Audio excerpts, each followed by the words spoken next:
Hey everybody, it's Kiwikatgamer and welcome to another comprehensive recap of U.S. history. Today we're going over the creation of the American government. Let's go! Congratulations, America! You, with the help of France, have just won over your own independence and are now your own country. What are you gonna do now? Create a government, they said. Okay, what do we want in this government? Not a monarchy, they all said at the same time, and so they created the Articles of Confederation. The Articles of Confederation were great if you like loose unions and states not having any reason to help each other. The Articles of Confederation gave states a lot of power and gave the federal government barely any power at all. While it did satisfy the needs of not having a monarchy, it did not satisfy the needs of a couple of other things. For example, the South really wanted to have New Orleans as a trade partner. However, Spain, who was in control of New Orleans, was afraid that the U.S. would start expanding out and take over their territory, said, no, in fact, we're going to forbid any kind of trade between the U.S. and New Orleans. This made the South very mad, and so they were like, we're going to go to war. But the Articles of Confederation didn't let one single state, or even a group of states, declare war on behalf of the rest of the United States. So, they weren't allowed because the North wasn't on board with this.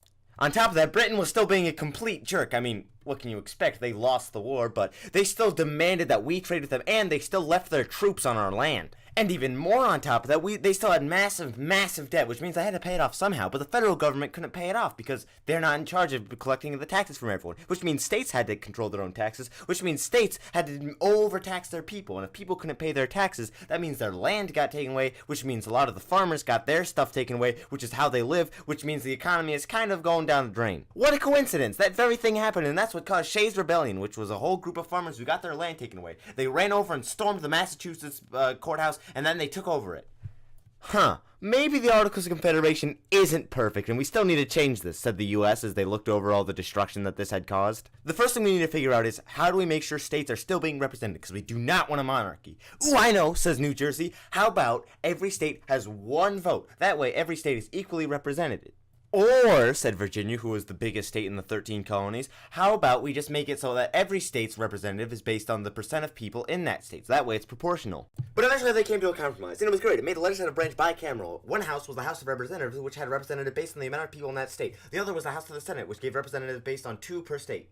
What about all these daggum slaves you got running around here? Are they gonna count for our population? Said the South. Hey, that's not fair. Most of the southern states already have huge populations. If we let slaves count among them, then they're gonna have all the representation in the House. Hayes for horses and fairs for pigs, you idiot. But again, they compromised and said that slaves was counted as 3/5 of the person in representation. And obviously, since they didn't want a monarchy, they made sure that the 3 branches had the ability to stop another person's actions or make sure that one person didn't have too much power. Wowee, this is really good. Much better than the Articles of Confederation, because now the federal government actually has power, said the people who liked the federal government. Hold it right there, said the people who did not like federal government. I don't like federal government, and this gives the federal government too much power. We have to change this. Nah, federalism is cool, said Alexander Hamilton and 2 other people who did not have musicals written about them.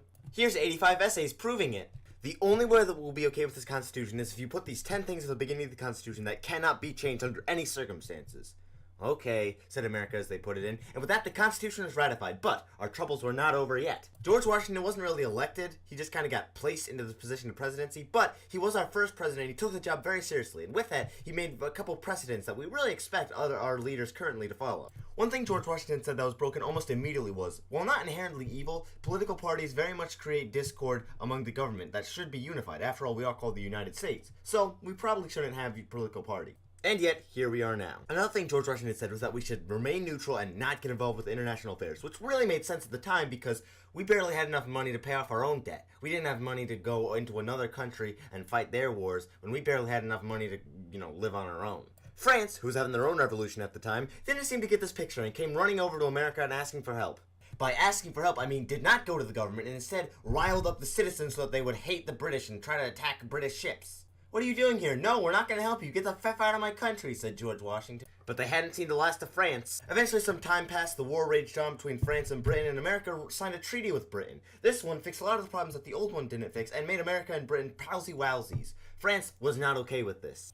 France's government scheduled a meeting between John Adams and them, but when he got there, they were like, okay, listen, we know that we scheduled this meeting with you, but you're gonna have to pay us a bunch of money and take back all the mean things you said about us. Fact no, said John Adams. In fact, I care so little about your garbage request, I'm not even gonna remember your names. Bye, Mr. X, Y, and Z.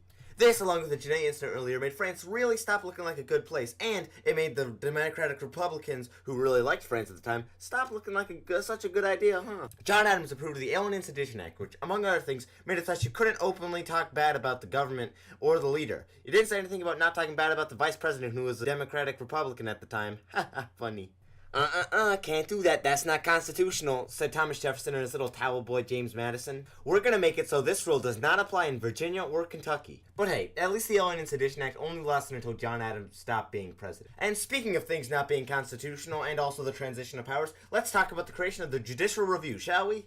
Once upon a time, John Adams looked at everyone and said, "Daggum, our entire government is filled with people who are anti-federalists. Daggum, I have 5 days left as president. Better fix this." So he went to the judicial branch to try to fill as many seats as he could with people who are federalists. He never got those appointments delivered in time, and so when Thomas Jefferson walked into office and looked and saw these giant stack of papers that are supposed to be delivered to the people, he said, look at all these people that John Adams wanted to be in the Supreme Court. I don't think so.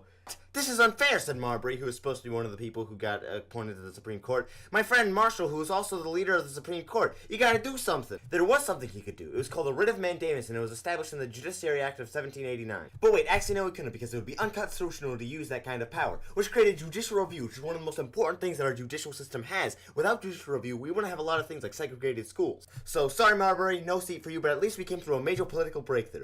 Anyway, that's it for this video. Thank you all so much for watching. I hope you get a good rating on this, and I'll see you guys next time. That's it. Bye!